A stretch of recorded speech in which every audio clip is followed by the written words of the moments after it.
I've done some structural analysis using SimSolid Cloud embedded inside of Onshape.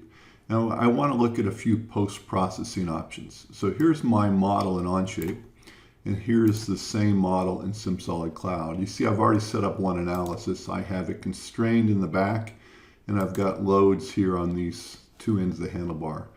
Before I do post-processing, let's get a few more things to look at. So let's copy this.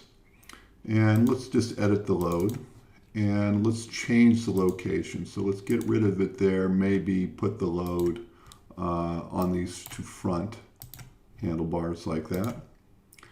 And then let's do it one more time. Copy, edit the load,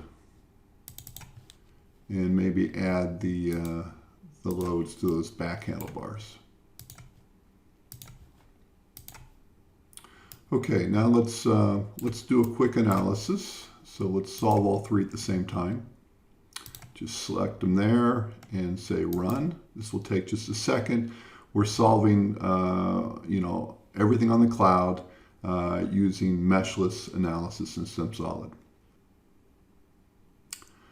Okay, there are results, and you can see here's for result case 1. We can just go to the result case 2 just by picking the different result branch. There's 2 and there's 3. So I can quickly look at my deformed shapes. I can also switch and look at, say, other quantities such as stresses. Again, there's load case 3, load case 2, or load case 1. Very quickly change. And I can do a few other things. If I want to look at my, say, undeformed shape, and there are my stresses, but I want to see max and min values, I just pick this. And I can, of course, go through the different places. And if I want to move my location, I can drag that, something like that. I can also change my, my legend between 6, 12, or even smooth contours.